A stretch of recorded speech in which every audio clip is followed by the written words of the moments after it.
وكفى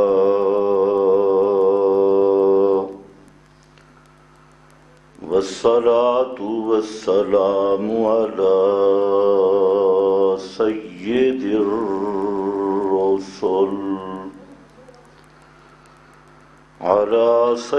الرسل وخاتم الأنبياء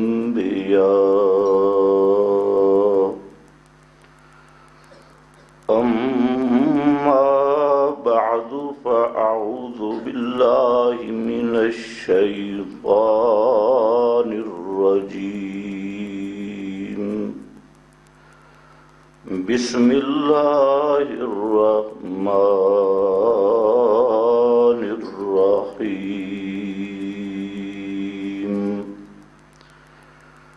وَلَقَدْ آتَيْنَاكَ سَبْعًا مِّنَ الْمَثَانِي وَالْقُرْآنَ الْعَظِيمِ سبحان ربك رب العزة عما يصفون وسلام على المرسلين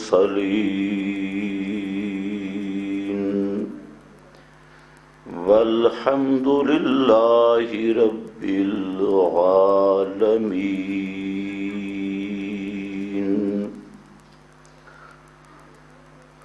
انتہائی قابل قدر بزرگوں اور بھائیوں، سورۃ الحجر آیت نمبر 87 آپ کے سامنے تلاوت کی گئی۔ اس آیت میں نبی کریم صلی اللہ علیہ وسلم کو ایک بہت بڑی تسلی، ایک عظیم انعام کی صورت میں دی گئی۔ سورۃ الحجر کے مضامین پہ غور کیا جائے تو اس سے پہلے اللہ رب العزت نے انبیاء کرام کی دعوت کے مقابل لوگوں کے بعض نمونے پیش کیے، جن میں اصحاب الحجر، حضرت صالح کی قوم، ان کی تکذیب اور دعوت الانبیاء کے انکار کا نتیجہ ذکر کیا، اور نبی کریم صلی اللہ علیہ وسلم کو صبر کی تلقین کی۔ اور یہاں پر آپ صلی اللہ علیہ وسلم پر سب سے بڑا انعام، ویسے تو نبی کریم صلی اللہ علیہ وسلم پر اللہ رب العزت کے وہ انعامات اور وہ رحمتیں ہیں کہ اس کی کوئی مثال نہیں، نظیر نہیں۔ آپ صلی اللہ علیہ وسلم کو اللہ رب العزت نے جو انعام بھی دیا وہ انعام بے مثال اور بے نظیر ہے،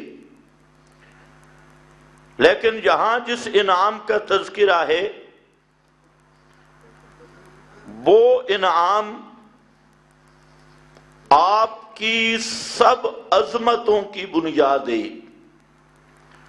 سب شانوں کی بنیاد ہے اور سب انعامات کی وجہ ہے۔ تو فرمایا میرے پیغمبر وَلَقَدْ آتَيْنَاكَ سَبْعًا مِّنَ الْمَثَانِي، البتہ تحقیق ہم نے عطا کیا آپ کو سبعًا مِّنَ الْمَثَانِي، 7 آیات یا 7 معانی، 7 مضامین یا 7 آیات جو المثانی دہرائی ہوئی ہیں، بار بار جن کا ذکر ہوتا ہے۔ شیخ التفسیر حضرت مولانا عبد الغنی جاجروی رحمہ اللہ نے اور حضرت شیخ القرآن مولانا غلام اللہ خان رحمہ اللہ نے یہاں شاہ عبد القادر محدث دہلوی کا ایک لفظ ذکر کیا، وظیفہ۔ ہم نے آپ کو وہ وظیفہ عطا کیا جو بار بار پڑھا جاتا ہے، بار بار دہرایا جاتا ہے، والقرآن العظیم، اور ہم نے آپ کو عطا کیا قرآن عظمت والا، والقرآن العظیم۔ اس کی تفسیری ابحاث میں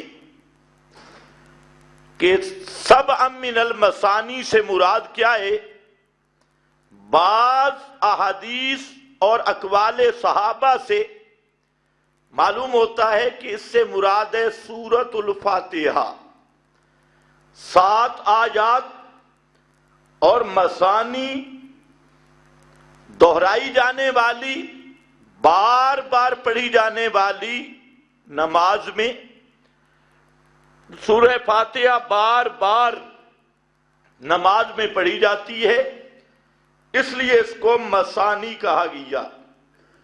اور حضرت عبداللہ ابن عباس رضی اللہ تعالیٰ عنہ کی ایک روایت کے مطابق یہاں سبعًا من المثانی، 7 سے مراد آیات نہیں بلکہ مضامین قرآن، قرآن کے وہ 7 مضامین جن کو بار بار قرآن ذکر کرتا ہے، تو وہ مضامین مراد ہیں 7 من المثانی سے۔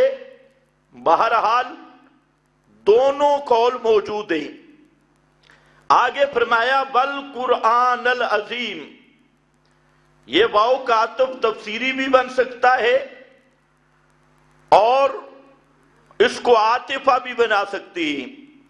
والقرآن العظیم یعنی قرآن عظیم، عظمت والا قرآن۔ تو نبی کریم صلی اللہ علیہ وسلم پر سب سے بڑی نعمت وہ ہے قرآن مقدس کا نزول اور قرآن مقدس کا عطا کیا جانا، جس کو قرآن نے بار بار بیان کیا۔ اب اس نعمت کے کچھ تقاضے ہیں۔ جس کو قرآن مل جائے یہ سب سے بڑا انعام ہے، اس سے بڑی نعمت کوئی بھی نہیں۔ اور اس نعمت کے آگے تقاضے بیان کیے۔ پہلا تقاضا یہ ذکر کیا، لا تمدن عینیک الی ما متعنا بہ ازواجا منہم، کہ میرے پیغمبر آپ کو سب سے بڑا انعام اور سب سے بڑا خزانہ وہ قرآن کریم کا ملا، اس لیے اب اس کا تقاضا یہ ہے کہ دوسرے لوگ جو قرآن سے محروم ہیں، ان کے پاس جو دنیا کی نعمتیں ہیں اور دنیا کے خزانے ہیں، کوٹھیاں ہیں، مال متاع دنیا کا، دنیاوی ساز و سامان، فرمایا ان کی طرف آنکھ اٹھا کے بھی نہیں دیکھنا۔ یہاں سے علماء نے ایک مسئلہ لیا کہ قرآن کریم اللہ کی سب سے بڑی نعمت ہے، اور اس نعمت سے بڑی نعمت کوئی بھی نہیں، اس لیے جس آدمی کو قرآن کریم جیسی نعمت مل گئی تو وہ آدمی ہر نعمت سے اپنے آپ کو مستغنی سمجھے، دنیا کی نعمتوں میں سے۔ حضرت ابو ہریرہ رضی اللہ تعالیٰ عنہ فرماتی ہیں قال رسول اللہ صلی اللہ علیہ وسلم لیس منا من لم یتغنى بالقرآن، کہ اس آدمی کا ہم سے کوئی تعلق نہیں، لیس منا وہ ہم میں سے نہیں ہے، من لم یتغنى بالقرآن۔ اس یتغنى کا کیا معنی؟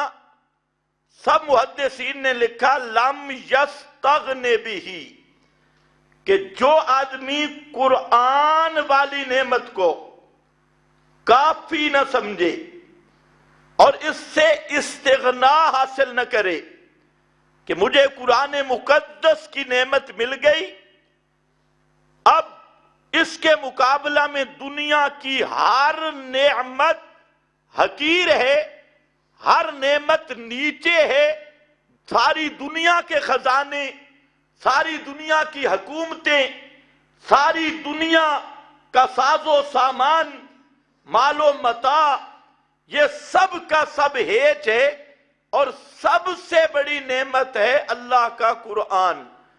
جس کو نصیب ہو گیا اس سے بڑی نعمت کوئی نہیں ہے۔ اس لیے فرمایا کہ لیس منا من لم یتغنى بالقرآن، یہ بخاری شریف ہے، اور اس کی شرح میں ابن حجر محدث رحمہ اللہ نے لکھا لم یستغن بہ۔ اسی طرح حضرت عبداللہ ابن عمرو ابن عاص صحابی رسول وہ فرماتا ہے کہ من اوتی القرآن، جس آدمی کو قرآن ملا، فرآ احدا اوتی من الدنیا افضل مما اوتیا، پھر اس نے دیکھا کسی آدمی کو کہ دنیا کا اس کو ساز و سامان ملا ہے، اور پھر اس کے دل میں آتا ہے کہ اس کو تو بڑی نعمتیں مل گئیں، تو فرمایا فقد صغر عظیما وعظم صغیرا، وہ ایسا بدبخت ہے کہ اس نے عظیم نعمت کو چھوٹا سمجھا اور چھوٹی اور حقیر چیزوں کو بڑا سمجھا۔ آج یہ بات لوگوں کو سمجھ نہیں آ رہی کہ قرآن مقدس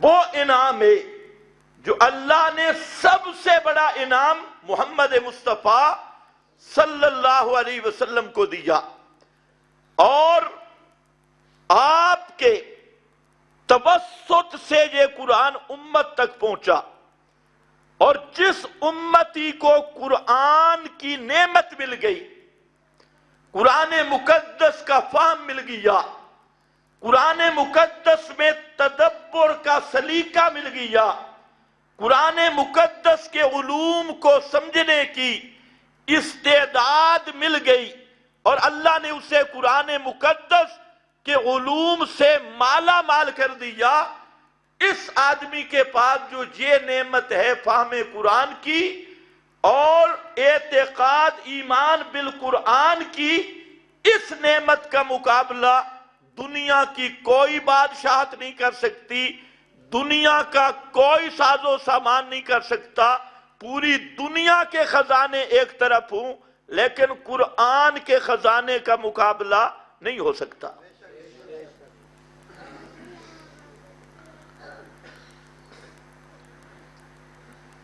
یہ بات سمجھنے کی ضرورت ہے۔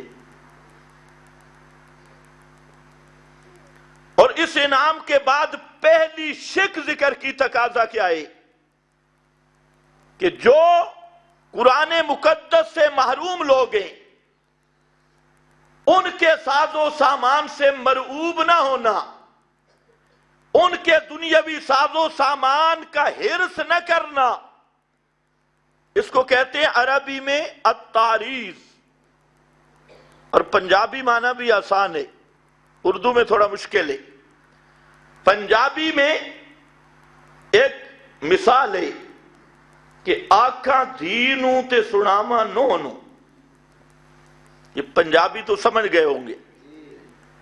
مطلب کیا ہے کہ مخاطب کسی کو کیا جاتا ہے، سنانا کسی کو مقصود ہوتا ہے۔ تو یہاں پر خطاب تو بلا تشبیہ و تمثیل نبی کریم علیہ السلام کو ہے، لیکن سنایا امت کے علماء کو جا رہا ہے، اس امت کے مولویوں کو سمجھایا جا رہا ہے کہ مولویوں، اس قرآن سے بڑی نعمت کوئی نہیں ہے، سب سے بڑی نعمت، سب سے بڑا انعام، سب سے بڑا خزانہ رحمت، رحمت کا خزانہ، برکت کا خزانہ، فضیلت کا معیار، تقوی کا معیار، ایمان کی بنیاد، وہ صرف اور صرف قرآن مقدس ہے، بشرطے کہ اس قرآن کو اللہ کرے تم سمجھو اور اس نعمت کو حاصل کرو۔ لیکن آج اس دور میں ہم میں تو یہ چیز بڑے بڑے مولویوں کو بھی پتہ نہیں۔ چاہیے تو یہ تھا کہ دنیا کے ہر خزانے سے استغنا ہوتا اور قرآن مقدس پر اکتفا ہوتا، لیکن آج ملا نے اس قرآن کو ذریعہ معاش بنا لیا، سمجھے ہی نہیں قرآن نعمت کیسی ہے، انعام کیسا ہے، اسی قرآن کو تجارت بنا لیا۔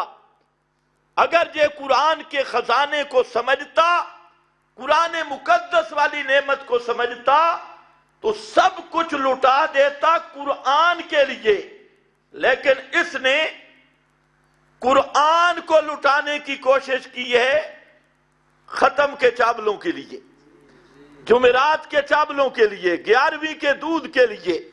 تو خیر، یہ سب سے بڑا انعام، اور اس کا پہلا تقاضا ہے لا تمدن، ہرگز دراز نہ کرنا اپنی آنکھوں کو الی ما متعنا بہ ازواجا منہم ولا تحزن علیہم۔ ایک تو قسموں قسم کے منکرین قرآن، ان کو جو نعمتیں ملی دنیا کی، اس کی طرف نہ حرص کے طور پہ دیکھنا ہے اور نہ تعصفاً غم کے طور پہ دیکھنا ہے، نہ غیظاً کسی طریقے تمہارا دھیان دنیا کے خزانوں کی طرف نہ ہو۔ ولا تحزن علیہم، ان پہ غم بھی نہ کر۔ غم کس بات کا؟ کہ یا اللہ یہ مسئلہ نہیں مانتے، قرآن نہیں مانتے، پھر بھی ان کی چودراہٹ باقی ہے، یہ قرآن کے ساتھ منکر ہیں بے ایمان، لیکن پھر بھی ان کی پیری مریدی چل رہی ہے، پھر بھی ان کے پاس مال دنیاوی اور دنیا داری کے سارے خزانے موجود ہیں، بھی قرآن کے منکر۔ تو ان کو یہ نعمتیں کیوں ملی؟ فرمایا لا تحزن علیہم، میرے پیغمبر ان پہ غم نہیں کرنا۔ اور آپ کا کام کیا ہے؟ دوسرا تقاضا۔ پہلا تقاضا ہے جس کو قرآن ملے وہ کسی کافر سے مرعوب نہ ہو، کسی مشرک سے، بولنا نہیں ہے میرا خیال، کسی مشرک سے مرعوب نہ ہو۔ اور جب تک کسی مشرک سے مرعوب نہیں ہوگا تو اس کی چوکھٹ پہ سجدہ ریز بھی نہیں ہوگا۔ مشرک تھے پہلے مرعوب ہوتے ہیں اور کہتے ہیں دیکھو جی اس کا تو بڑا مدرسہ ہے، اس کے ساتھ تو بڑے لقب لگے ہوئے، یہ تو جناب شیخ خل اسلام ہے، یہ تو جناب شیخ الحدیث ہے، یہ تو جناب بڑا مشرک ہے، اس کے پاس بڑا ساز و سامان، بڑا دسترخوان، بڑے مدرسے، بڑے بڑے مولوی، بڑے بڑے فلانے، بڑے بڑے فلانے۔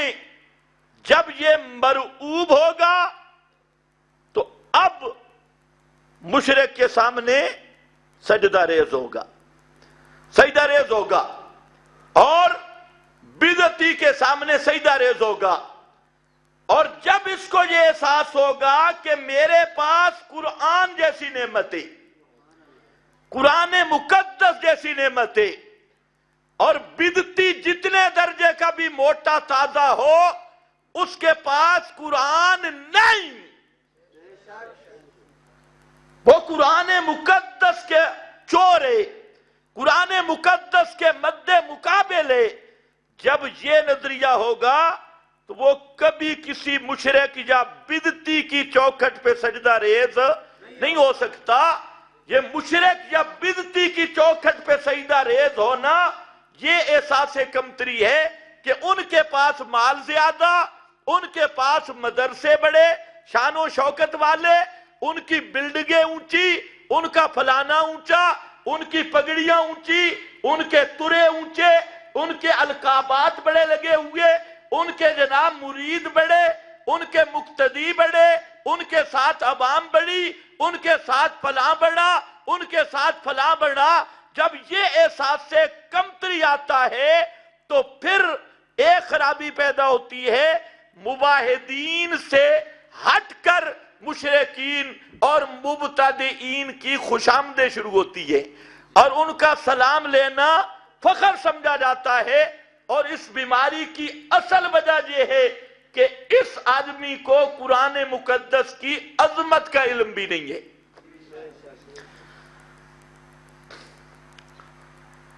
اس لیے فرمایا میرے پیغمبر، بات پیغمبر کو ہے، سمجھایا ہمیں جا رہا ہے، مولویوں کو، کیونکہ پیغمبر کریم کے بارے میں تو تصور ہی نہیں کہ وہ کسی دنیا دار کے طرف جھکے یا دنیا دار کی طرف جھکنے کا ارادہ ہی کریں، سوال نہیں پیدا ہوتا، اس لیے کہ پیغمبر معصوم ہوتا ہے اور پیغمبر کی حفاظت خود اللہ کرتا ہے۔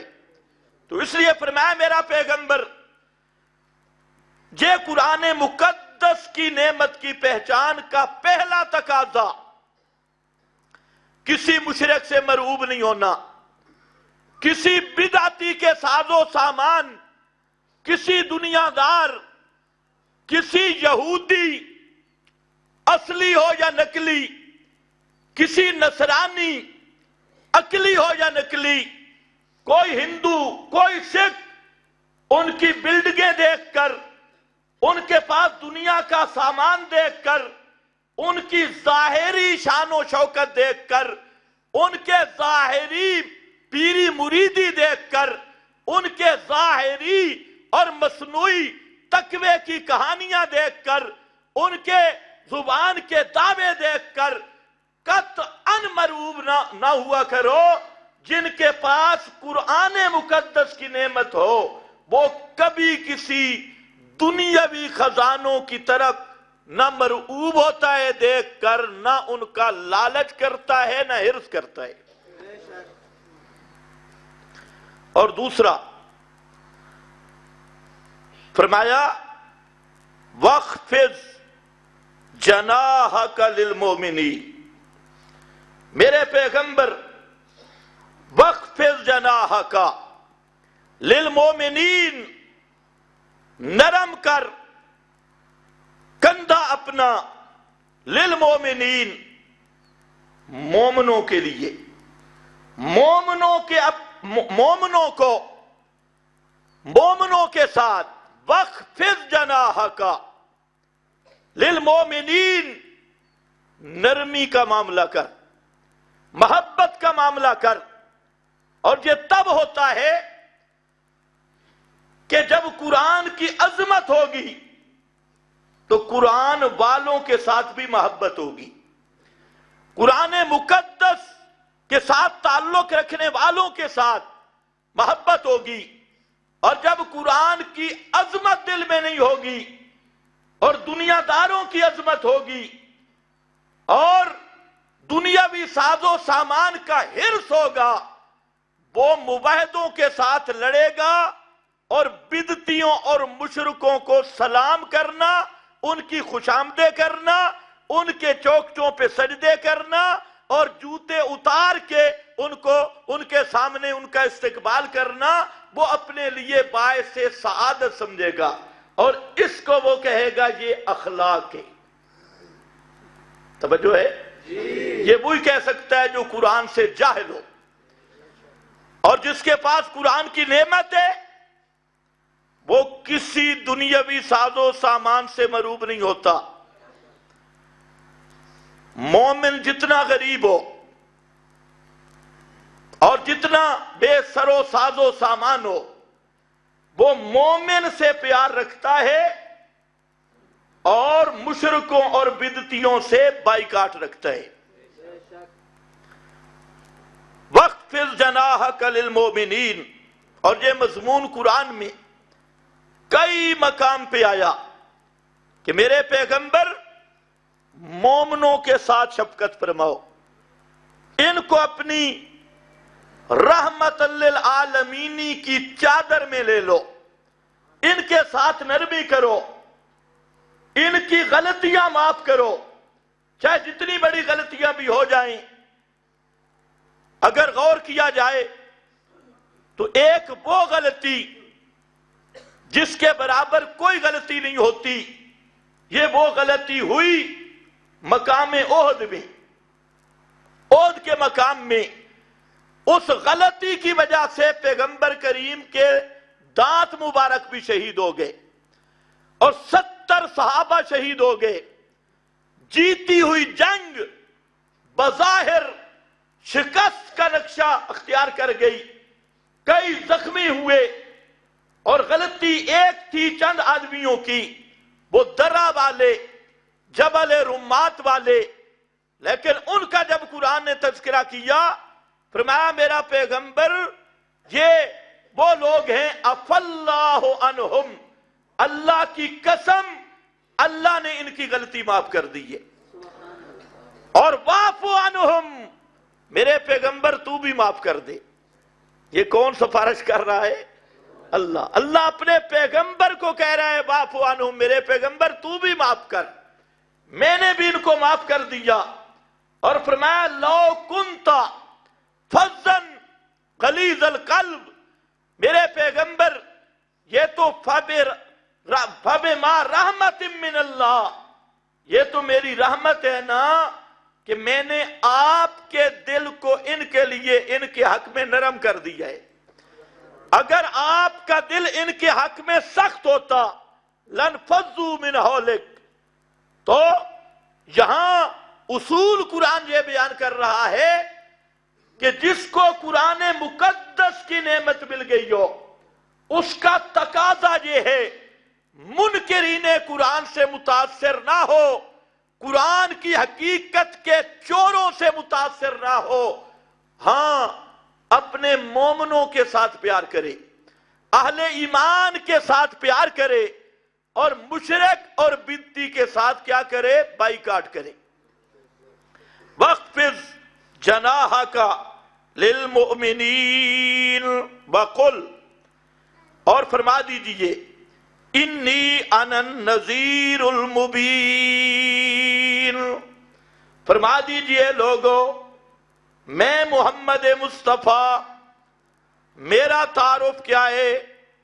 انی انا النذیر المبین، بے شک میں النذیر المبین، کھول کھول کے مسئلہ بیان کرنے والا، کھول کھول کے کھلا مکھلا ڈرانے والا، آگاہ کرنے والا۔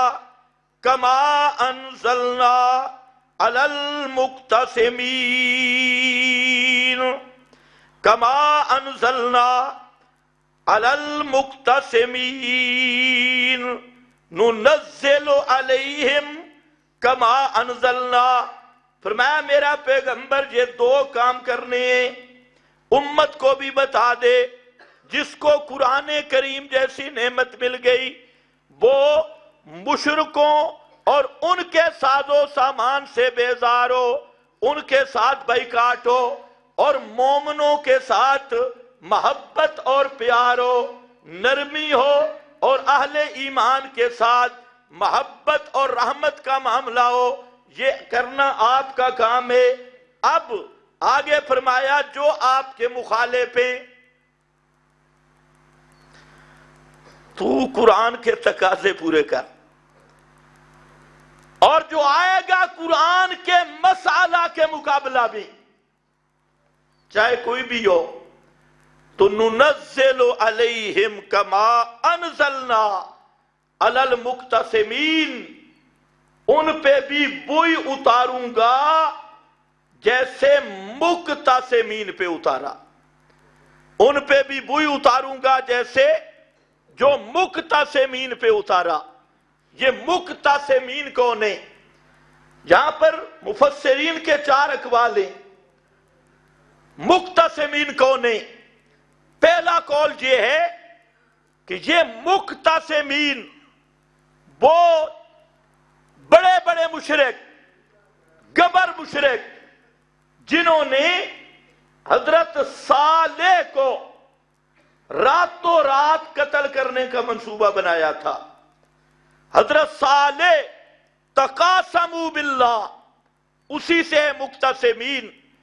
رات کو انہوں نے منصوبہ بنایا، کسی کو پتہ نہیں چلے گا، اور ہم دھاوا بولیں گے حضرت صالح کے گھر پر۔ اس کو قرآن نے تفصیل سے بیان کیا۔ تو وہ منصوبہ بنا رہے تھے اور کہا کہ جب صبح ہوگی تو ہم قسمیں اٹھا لیں گے اللہ کی کہ ہم تو جہاں شہر میں موجود ہی نہیں تھے۔ انہوں نے میٹنگ کی کہ حضرت صالح پیغمبر کے گھر پہ دھاوا بولیں گے اور ان کو ختم کر دیں گے۔ اللہ فرماتے ہیں مکروا مکرا ومکرنا مکرا، انہوں نے بھی تدبیریں کی اور ہم نے بھی تدبیریں کی۔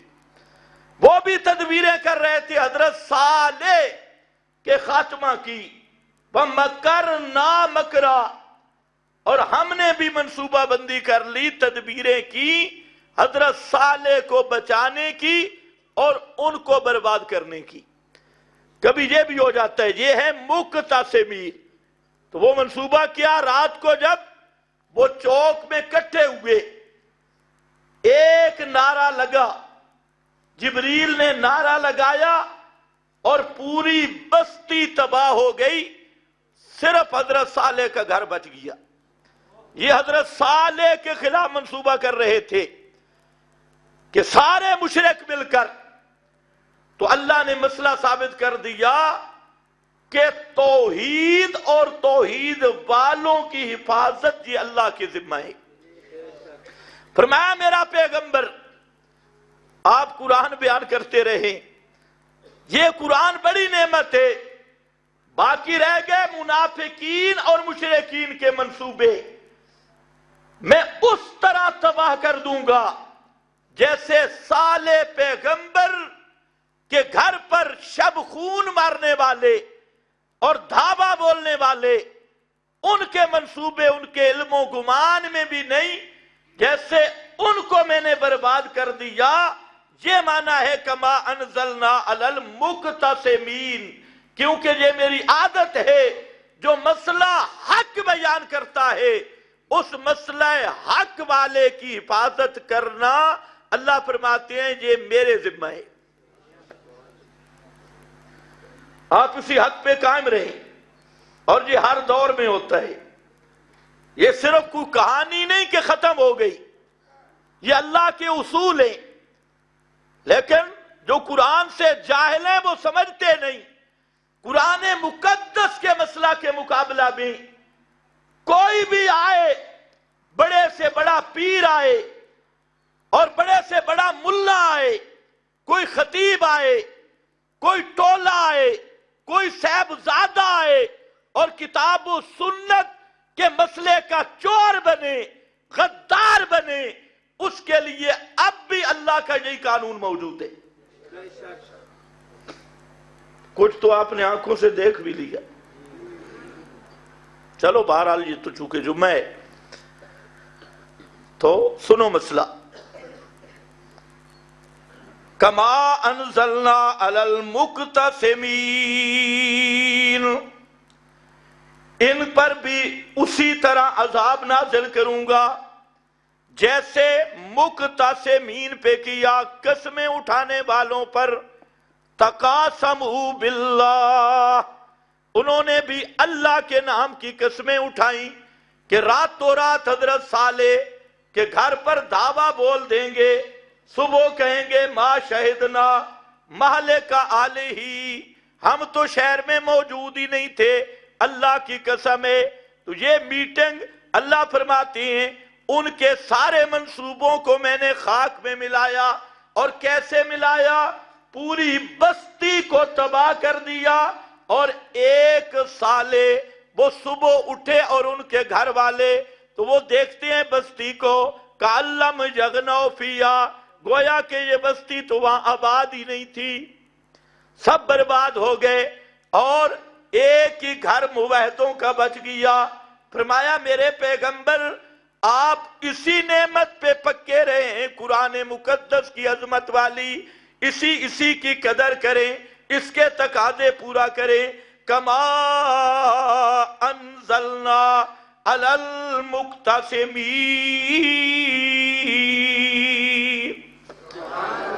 اسی طرح ہم عذاب نازل کریں گے، ایک معنی۔ اور دوسرا معنی مقتسمین کا، مشرکین نے حج کے موسم میں بڑے بڑے خطیب کھڑے کیے، بڑے بڑے اپنے رہبر، جتنے حاجیوں کے راستے تھے، جس راستے سے آتے ان راستوں کو تقسیم کر دیا آپس میں، اس لیے کہا گیا مقتسمین، انہوں نے راستے تقسیم کر دیے، اور ہر راستے پہ ایک بزرگ ان کا کھڑا ہو گیا، اور وہ یہ کہتا کہ حاجیوں مکہ میں ضرور آؤ، لیکن مکہ میں ایک آدمی ہے جو مجنون ہو گیا ہے، پاگل ہے معاذ اللہ، اس کی بات نہیں ماننی۔ توجہ ہے نا؟ اس کی بات، ہاں اس کی بات نہیں ماننی۔ اس کا نام محمد ہے، محمد عبداللہ کا بیٹا، باقی حج بھی کرو، کعبہ میں بھی آؤ، لیکن اس کی بات سننی نہیں ہے۔ وہ آج بھی کہتی ہے نا سننا ہی نہیں ہے، سننا ہی نہیں ہے، پتہ اس لیے کہتے ہیں سننا نہیں، اگر سنا تو حق کھل جائے گا، سننا ہی نہیں۔ انہوں نے راستے تقسیم کر لیے، اور ایک بڑا ان کا جو سردار تھا وہ کعبہ کے دروازے پہ کھڑا ہو گیا۔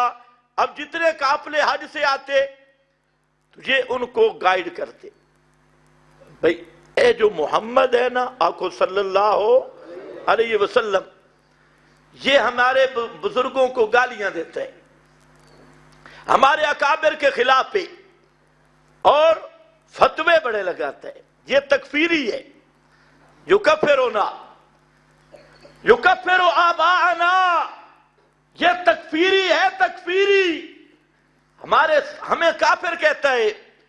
اور کتنے اعتراض تھے، بزرگوں کو گالیاں نکالتا ہے، فتوے بڑے لگاتا ہے، اور ہے بڑا شدت پسند معاذ اللہ، سختی بڑی کرتا ہے۔ اس لیے اور باپ دادے کا مذہب چھوڑ گیا، اس لیے اس کے قریب نہ جانا۔ اللہ نے وہ جتنے لوگ لیڈر بنے ہوئے تھے سب کو ایسی سزا دی جو عبرت کا نمونہ بن گئی.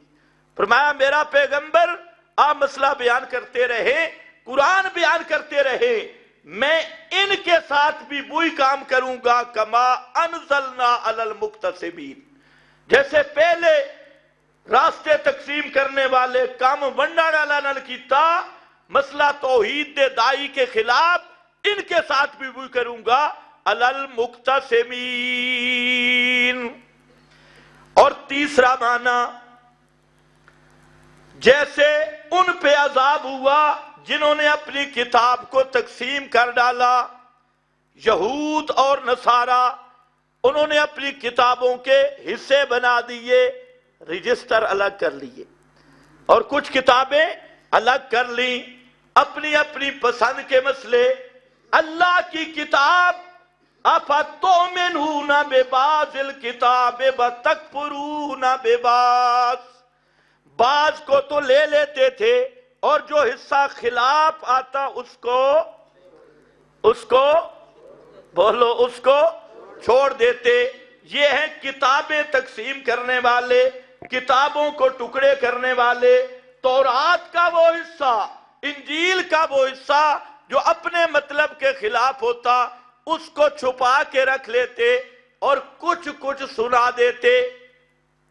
تو فرمایا جیسے ان پہ عذاب آیا اسی طرح یہ بھی نہیں بچ سکیں گے. آج بھی ایسا ہوتا ہے کہ نہیں؟ ان تدوم لا یسمعوا دعاءکم کو پڑھنا، ویوم القیامت یکفرون بشرککم کو چھپا لینا. چھپاتے نہیں چھپاتے؟ اتنا تو کہنا جی مردے نہیں سنتے نہیں سنتے نہیں سنتے. اور وَمَنْ أَضَلُّ مِمَّن يَدْعُو مِن دُونِ اللَّهِ، اس من اضلو کو چھپا لینا، اس کو چھپا لینا. یہ تو لکھنا بینروں پر بھی اور ہر جگہ پہ لہو دعوت الحق. کہ اگلا حصہ وما دعاء الکافرین الا فی ضلال، اس کو ہضم کر لینا. یہ ہے بعض کتاب اللہ کو ماننا اور بعض کو چھوڑ دینا. ایمان سے بتاؤ ایسے نہیں ہے؟ اگر کوئی کرے، میں کسی آدمی کی بات نہیں کر رہا، میں کروں، میں آپ کو ایک ٹکڑا سناؤں دوسرا چھپاؤں، ایک ٹکڑا بیان کروں اگر کوئی دوسرا حصہ بیان کرے اس کو کہوں یہ اخلاق کے خلاف ہے، ادب کے خلاف ہے، ہمارے بزرگوں کی روش کے خلاف ہے. ہمارے بزرگ یہ آدھی آیتیں بیان کرتے تھے، بولو، یا پوری آیتیں بیان کرتے تھے؟ اب اندازہ کرو بعض کھلاڑی کیا کہتی ہیں.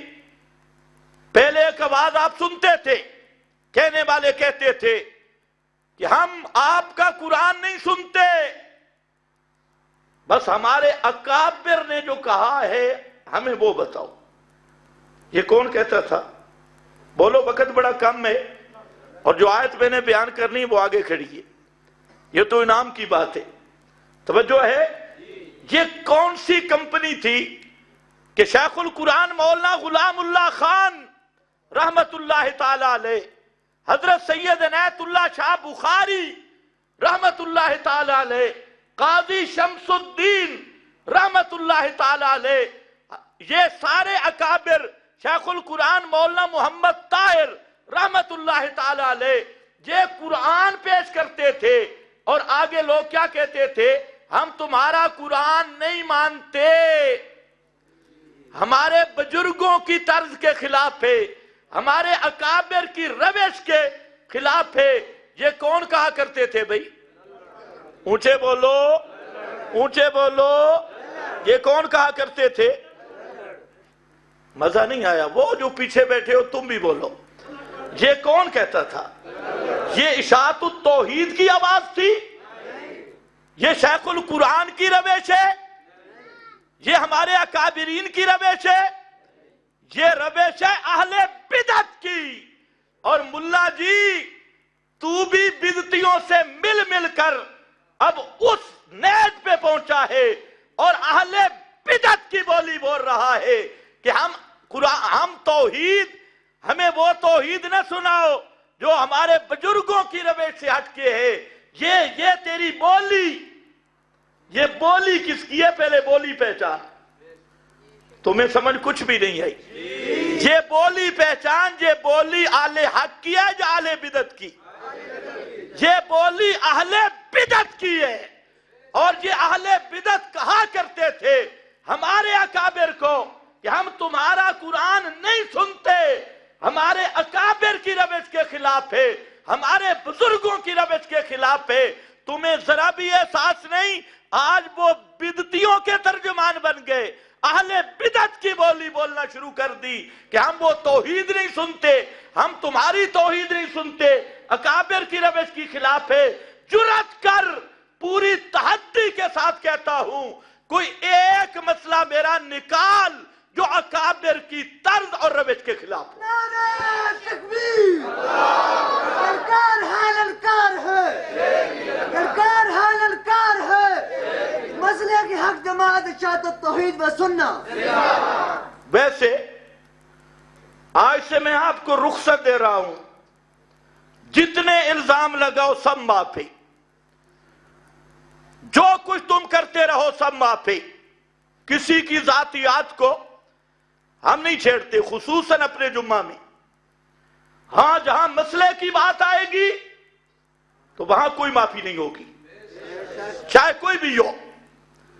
اور تم آگے عوام کو پاگل کیسے بناتی ہیں؟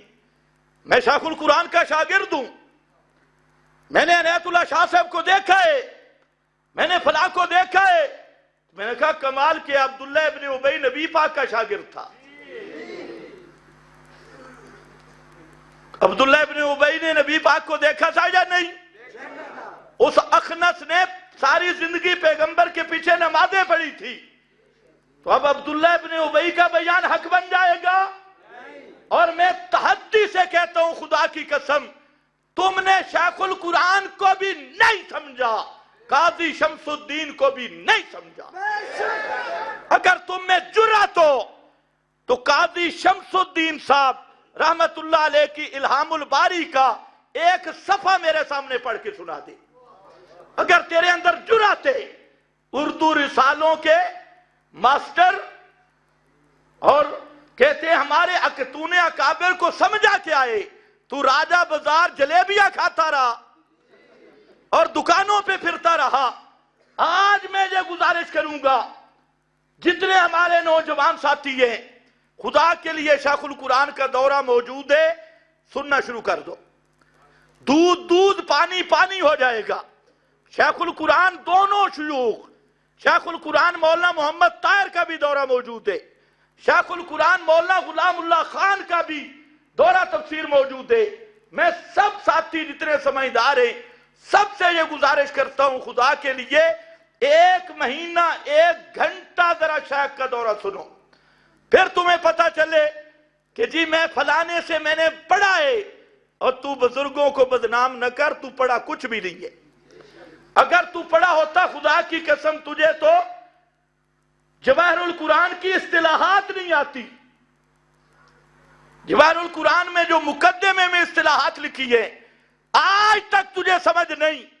اگر ضرورت پڑی تو میں تیری اصل چیزیں لاؤں گا اور میں بتاؤں گا کہ اندماج کو تو کیا پڑھتا ہے.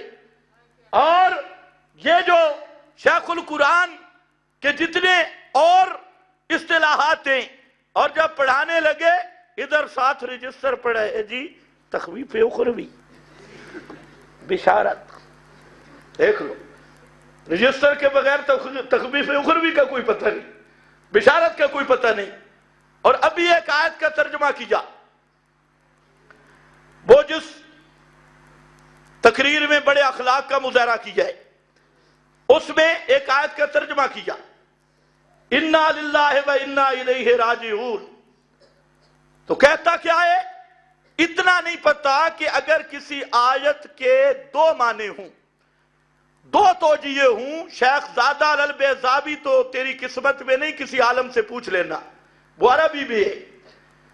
تو وہ شاید تجھے سمجھنا ہے اگر دو توجیے ہیں اور ان میں تضاد نہیں تو دونوں مراد ہوتی ہے۔ اب یہ کیا کہتا ہے؟ مولانا حسین علی صاحب کا نام لے کر حالانکہ جھوٹ بولا مولانا حسین علی پر بھی، یہ ہے اکابر کو ماننا، اکابر کا نام لیتے جاؤ اور جھوٹ بولتے جاؤ۔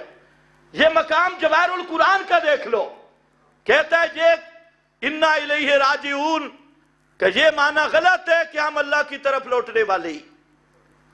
یہ معنی کیا ہے؟ کہتے ہیں مفسرین نے یہ معنی کیا، یہ معنی غلط ہے۔ واہ واہ، کیسی قرآن دانی ہے! یہ معنی غلط ہے، یہ ذرا غلط معنی جواہر القرآن میں دیکھ۔ ادھر کہتے ہیں میں شیخ القرآن کا شاگرد ہوں اور جواہر القرآن میں جو معنی لکھا ہے کہتے ہیں غلط ہے۔ اچھا یہ غلط ہے، یہ کس نے کہا ہے؟ کہتے ہیں حدثنا مولانا حسین علی۔ بڑے بڑے کذاب راوی دیکھے ہیں، لیکن ایسے کذاب راوی محمد بن مروان بھی نہیں کہ مولانا حسین علی نے کہاں کہا ہے یہ معنی غلط ہے۔ اور میرا بھائی غصہ نہ کر، دونوں معنی صحیح ہے۔ انا الیہ راجعون، بے شک ہم اسی کی طرف لوٹنے والے ہیں، اے معنی بھی صحیح ہے۔ کہتے ہیں تاں صحیح ہو سی جو پچھو مار بننے والا معنی ہو۔ کیا عقل ہے، کیا علم کا سمندر ہے۔ اور خدا کے بندے کوئی تکلیف پہنچے تو مومن کیا کہتا ہے؟ انا للہ و انا الیہ راجعون، ہم اللہ کے لیے ہیں اور ہم اللہ ہی کی طرف رجوع کرنے والے ہیں، لوٹنے والے ہیں، وہاں جا کے ثواب پالیں گے، وہاں ثواب میں۔ یہ معنی بھی ٹھیک ہے اور جو دوسرا معنی ہے وہ بھی ٹھیک ہے، لیکن یہ کہنا کہ یہ معنی غلط ہے مفسرین نے کیا، یہ معنی غلط ہے، اور پھر بہتان لگایا مولانا حسین علی رحمہ اللہ پر۔ اگر جرأت ہے تو مولانا کی تحریر پیش کر کے وہ معنی غلط ہے، یہ معنی ٹھیک ہے۔ تمہیں اتنا بھی خوف خدا نہیں آیا کہ سارے مفسرین نے جو معنی کیا اس کو کہتا ہے یہ غلط ہے، اور لوگ کہتے ہیں سبحان اللہ۔ اور پھر یہ تاثر دیا کہ مولانا حسین علی نے کوئی قرآن کی نئی تفسیر کی ہے، کہتے ہیں الہامی۔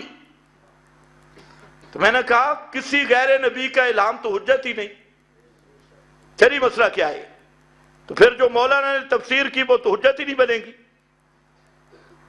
اب یہ بھی ان پڑھ ہونا ایک مصیبت ہے، اور پھر ہو ان پڑھ اور کہلوائے علامہ، تجھے مصیبت در مصیبت ہے۔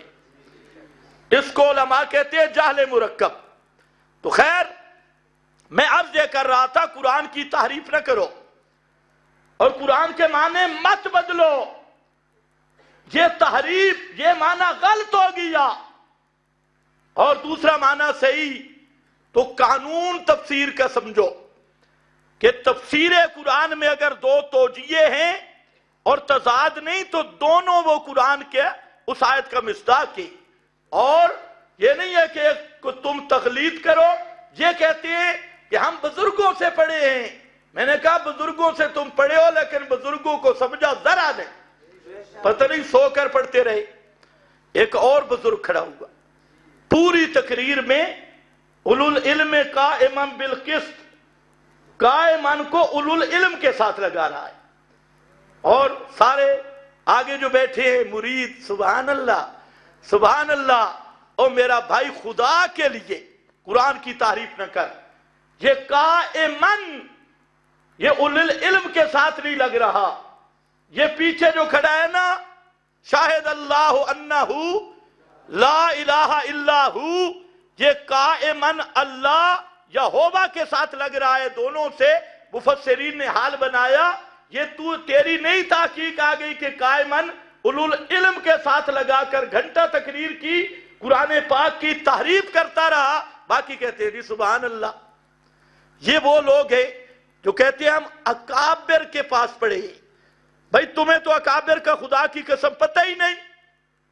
ایک اور آدمی بزرگ کہہ رہا تھا کہ مسئلہ الہ جو شیخ القرآن نے بیان کیا ہے بس وہ کافی، ہم اور نہیں سنتے۔ اب بظاہر کتنے اچھے لفظ ہے، لیکن شیخ القرآن نے جو الہ کا معنی بیان کیا ہے وہ ہے عربی میں، توجہ ہے، جواہر القرآن کے مقدمہ میں، اور اس بیچارے کو عربی کا پتہ ہی نہیں۔ تو ہم کہتے ہیں معنی وہی ہے۔ آج ذرا گھر میں بیٹھ کے تو بھی اور حاجی صاحب کو بھی وہ عبارت دکھا دے جو شیخ نے کی جائے، العبادت عبارت عن الاعتقاد والشعور بأن للمعبود سلطة غیبیة فوق الاسباب یقدر بها على النفع وعلى الضرر فكل دعاء وثناء ونداء ينشأ من هذا الاعتقاد فهي العبادة۔ یہ شیخ نے الہ کا معنی بیان کیا ہے، سمجھو ہے، یہ جواہر القرآن کے مقدمہ میں ہے۔ لیکن اب تو میں نے پڑھ دیا، اب تمہیں کسی سے اعراب لگانے کی بھی ضرورت نہیں ہوگی، میں نے پڑھ دیا، اب اس کا معنی کسی بزرگ سے سمجھ۔ شیخ القرآن وہی معنی کر رہے ہیں جو ہم کرتے ہیں کہ ما فوق الاسباب، کسی کے سننے کا عقیدہ رکھنا، کسی کے دیکھنے کا عقیدہ رکھنا، کسی کے تصرف کرنے کا عقیدہ رکھنا، اس عقیدے کے ساتھ ہر دعا، ہر ندا، ہر تعظیم اس کی عبادت ہے۔ توجہ ہے نا؟ اب یہ لوگ اٹھے ہیں جی ہم تو شاگرد ہیں، بھئی اللہ کی مرضی، تم شاگرد رہ کر بھی خالی جھولی رہ گئے، یہ تو اللہ کی تقسیم ہے نا۔ تم ساتھ بیٹھ کے دیکھو، بلال حبش سے آ گیا تو سینہ منور ہو گیا، اور عبداللہ ابن ابی ساری زندگی شاگرد رہا لیکن اسی طرح کالے دل سے مرا۔ تو یہ کمال نہیں، یہ زہریلا پراپاگنڈا کہ ہم تو جی اکابر کی طرز پہ، میں نے پیچھے بھی کہا تھا، اب تو مکننہ بھی میرے پاس ہے۔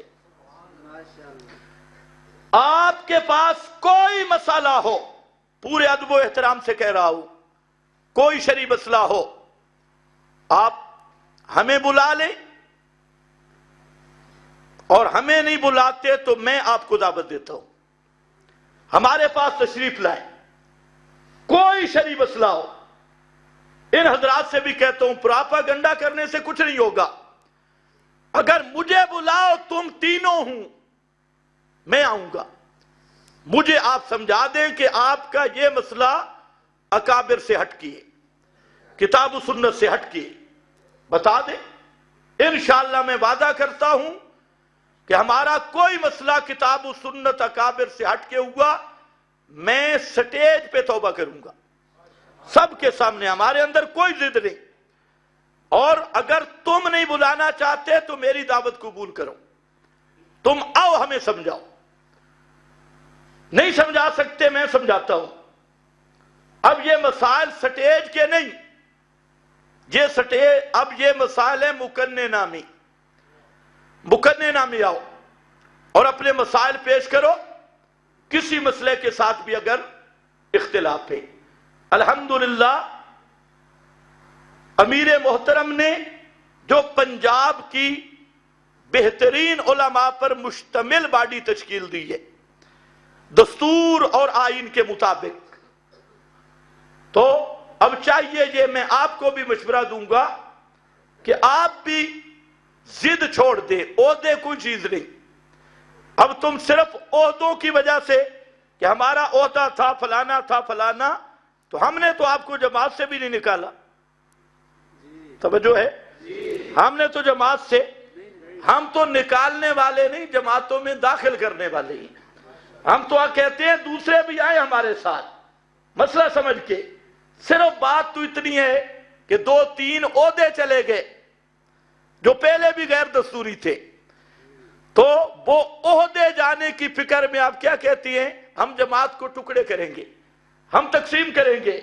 اللہ تمہیں ہدایت دے، عہدے آنی جانی چیز ہے، اور اللہ کی توحید کی خدمت اللہ کی رضا کے لیے کرنا یہ اصل چیز ہے۔ اللہ مجھے بھی اور آپ کو بھی توفیق دے، یہ عہدے کوئی چیز نہیں۔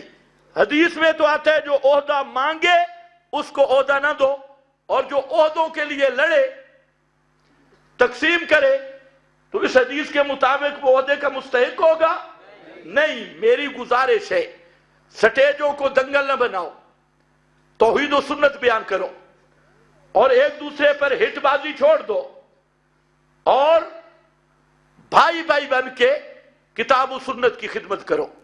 توحید و سنت سے بڑی نعمت کوئی نہیں، اور اس کو اگر ذاتی رعونت، انا، ضد کی وجہ سے تقسیم کرو گے تو خدا کی قسم قیامت کے دن جو تمہارا حشر ہوگا پھر رو گے بھی صحیح، تجھے اس کی تلافی نہیں ہوگی۔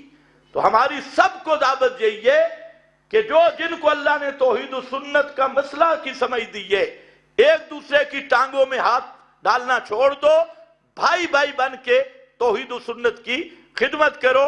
باقی انشاءاللہ ہم کسی کی ذاتیات کو نہ اچھالتے ہیں نہ اچھالا ہے، ہاں جہاں مسئلے کی بات ہے تو ہماری شرعی ذمہ داری ہے کہ میں ایک گزارش کرتا ہوں، جب تقریر کیا کرو نا اللہ واسطے اس آیت کا مطالعہ کر لیا کرو، قرآن پاک کی تحریف نہ کرو۔ قرآن پاک کی تحریف ایک مستقل جرم ہے۔ اور پھر میں یہ گزارش کروں گا، میں نے اور بھی بڑی تقریریں سنی ہیں پیچھے کی، میرے پاس وقت کم ہے، قرآن کچھ کہتے ہیں تم کچھ کہتے ہو، اور اوپر نام کس کا لے لیتے ہو؟ اکابر کا۔ وہ تفسیر نہ اکابر نے کی ہے نہ کسی اور نے کی ہے، محرف خود تے نام اکابر کا۔ اور مولانا حسین علی رحمت اللہ تعالی علیہ کہ یہ شان نہیں ہے کہ انہوں نے پوری امت سے ہٹ کر کوئی تفسیر کی ہے جیسے تم نے جہالت سے سمجھا ہے۔ مولانا حسین علی رحمت اللہ علیہ نے جو کچھ بیان کیا، اس الفرقان کا مطالعہ کر لو، ہر ایک چیز پہ مفسرین کے حوالے، جو کچھ حضرت نے بیان کیا۔ یہ الگ بات ہے کہ تمہیں تفسیریں دیکھنے کا ذوق ہی نہیں اور اہلیت ہی نہیں۔ بہرحال یہ آیت کا ایک معنی جو صحیح ہے اس کو غلط کہنا اور دوسرے کو صحیح کہنا اور پھر مولانا حسین علی کا نام لینا، یہ بہت بڑا فراڈ ہے، اس سے توبہ کرو۔ خیر آؤ، کما انزلنا علی المقتسمین الذین جعلوا القرآن عضین، جنہوں نے قرآن کو ٹکڑے ٹکڑے کر دیا، ٹکڑے ٹکڑے کیا، کچھ حصہ مانا کچھ چھوڑا، کچھ حصے کی تعریف کی اور کچھ حصے کی تحریف کی، منمانی کی۔ یہ وہ ہیں فَوَرَبِّكَ لَنَسْأَلَنَّهُمْ فَوَرَبِّكَ لَنَسْأَلَنَّهُمْ، پس قسم تیرے رب کی، لَنَسْأَلَنَّهُمْ اجمعین، تیرے رب کی قسم ان سب سے قیامت کے دن میں سوال کروں گا، سب سے قیامت کے دن میں پوچھوں گا۔ لَنَسْأَلَنَّهُمْ اجمعین، یہ بہت بڑی تخویف ہے، تخویف اللہ کی طرف سے ڈراوا ہے۔ فرمایا اوے قرآن کو ٹکڑے کرنے والوں، قرآن مقدس کی تقسیمیں اور ٹکڑے کرنے والوں، کچھ حصے کو مانتے ہو کچھ کو نہیں مانتے۔ یہ معنی ابو العالیہ نے کیا، مفسر ابو عالیہ تابی اور دیگر حضرات نے کیا۔ قرآن کی تحریفیں کرنے والوں، قرآن کو اپنی مرضی میں ڈھالنے والوں، سن لو، فَوَرَبِّكَ لَنَسْأَلَنَّهُمْ اجمعین، مجھے اپنے رب ہونے کی قسم، میرا پیغمبر تیرے رب کی قسم، ضرور بے ضرور میں ان سے سوال کروں گا، پوچھوں گا، اما کانوا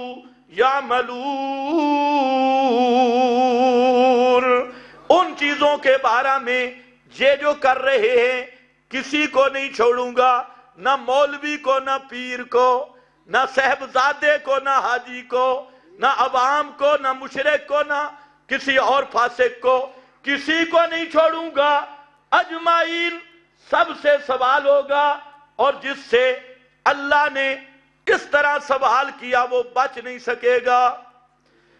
حضرت عائشہ رضی اللہ تعالیٰ عنہ فرماتی ہیں کہ حساب یسیر کیا ہے؟ تو پیغمبر کریم کی حدیث کا خلاصہ ہے، فرمایا اللہ فرمائیں گے یہ کام تو نے کیا، وہ کہے گا یا اللہ کیا، اللہ فرمائیں گے چل جنت میں. یہ حساب یسیر ہے.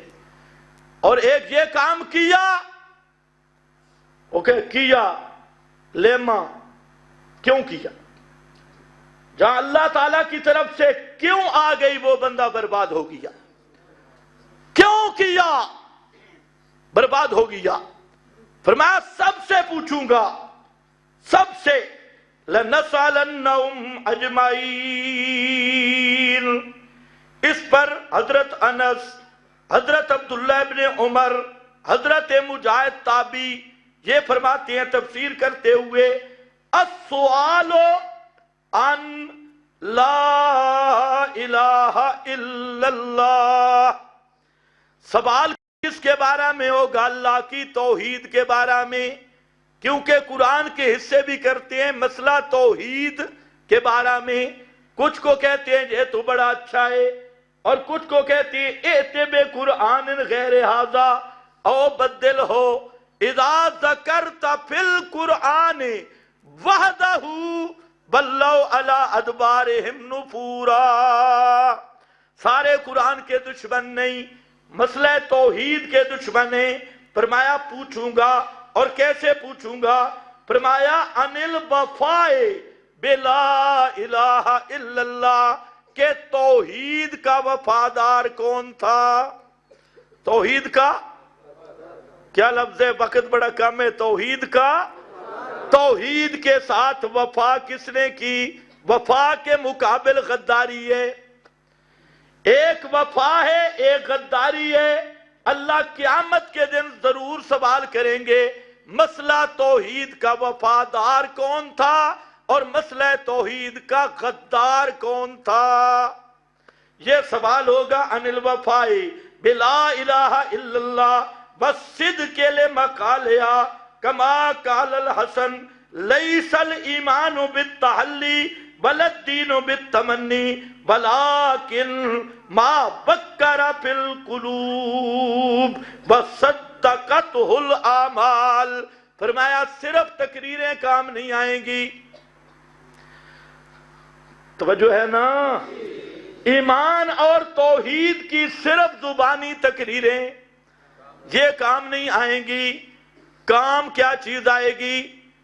کیسے اللہ پوچھیں گے کہ دل میں توحید کی عزت کتنی تھی، دل میں توحید کی توقیر اور عزت کتنی تھی، توحید کی غیرت کتنی تھی، اور پھر اس توحید کے تقاضے پورے کیے ہیں یا نہیں کیے.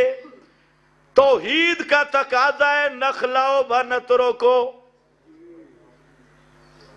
میں نخلو و نترکو، یہ بتر ہیں نخلو و نترکو. فرمایا توحید کے صرف زبانی دعوے یہ کام نہیں آئیں گے، زبانی تقریریں یہ کام نہیں آئیں گی. کام آئیں گی ما بکر فی القلوب، جو دل میں عزت ہوگی اور عمل سے اس کی تصدیق ہوگی، عمل سے تصدیق ہوگی. میں اگر بڑے ہی نعرے لگاؤں توحید زندہ باد، سنت زندہ باد، توحید زندہ باد، سنت زندہ باد، اور پھر توحید کے دشمن اور سنت کے دشمن ان سے مرعوب ہو کر ان کی خوش آمدیں بھی کروں، ان کی تعظیمیں بھی کروں، اور ان کو مواحدین کے مقابلہ میں اپنا رہنما بھی ان کی تعریفیں بھی کروں، تو دل میں توحید کی عزت ہے؟ یہ عمل کے ساتھ تصدیق ہے. ادھر میں بڑے نعرے لگاؤں، قرآن کہتا ہے جی مردے نہیں سنتے، اللہ فرماتے ہیں نہیں سنتے، اور جو قائل ہوں ان کے پیچھے نمازیں بھی پڑھوں. یا تجھے دعویٰ چھوڑ دے کہ یہ قرآن کا مسئلہ ہے. اور جب یہ تقریریں قرآن جو مسئلہ بیان کرتا ہے پھر ماننا پڑے گا جو آدھا تن سننے کا قائل ہے وہ قرآن کا منکر ہے. یہاں سے کیوں ڈرتا ہے میرا بھائی؟ چلو تو ڈرتا ہے، ہم تو نہیں ڈرتے، تو خاموش ہی ہو جا. کہتے ہیں نہیں، ڈرتا بھی ہے اور خاموش بھی نہیں. اور اصل یہی مسئلہ ہے. یہ جتنا گول مول ادھر ادھر کر کے جی اکابر تے فلاں فلاں، اصل یہ ٹھیک ہے۔ اور اتنی جرت بھی نہیں، اگر جرت ہے تو تحریراً دے دو کہ جو آدھا تن سمائے موتا کا قائل ہے وہ مسلمان نہیں۔ توجہ ہے کہ نہیں؟ انصاف کی بات ہے یا نہیں؟ یہ اشارے کرنے کا کیا مطلب؟ لوگوں کو گمراہ کرنے کا کیا مطلب؟ ہم بھی غور کریں۔ لکھ دو جو آدھا تن سمائے موتا یا ما فوق الاسباب سمائے موتا کا قائل ہے وہ مومن بھی ہے، مسلمان بھی ہے، اس کے پیچھے نماز بلا کراہت جائز بھی ہے۔ جرت کر، صرف اشارے کرتا۔ اور ایک مولوی صاحب کہہ رہا تھا ہم اس وقت پڑھتے تھے جب تم پیدا ہی نہیں ہوئے تھے۔ واہ، دلیل تو آئی نا، کوئی مسئلہ نہیں۔ ابو لہب نبی کریم علیہ السلام سے بہت پہلے پیدا ہوا تھا، یہ جمنا بڑی دلیل ہے۔ ہم اس وقت پڑھتے تھے جب تم، یہ عمر دلیل بن گئی؟ کوئی سمجھ کوئی نہیں۔ وہ بھی کہتے تھے سمعنا فتى یذکرہم، بڈھے بڈھے آکھ رہے ہیں، سمعنا فتى یذکرہم، اسی پرانے پیپیاں تے پرانے لوگاں ابراہیم تالے جمعی نائی، اساں پہلے انہاں نو پکار رہے ہیں، اے ہون پی آکھ دے انہاں دی پکار جائز نہیں۔ اس وقت شکر ابراہیم ہے ہی کوئی نہ تے ساڑی عمر ہی بڑی ہے۔ اے بڑیا عمرہ نہیں ہوں دیا مولوی صاحب، اتنے ہوں دے انہم فتیات آمنوا بربہم وزدناہم ہدا، زدناہم ہدا۔ جہاں بات عمر کی نہیں، توجہ ہے نا، بات نسب کی نہیں، بات عمر کی نہیں، بات میک اپ کی نہیں، بات سٹیلوں کی نہیں، یہ ہے یجتبی الیہ من یشاء ویہدی الیہ من ینیب۔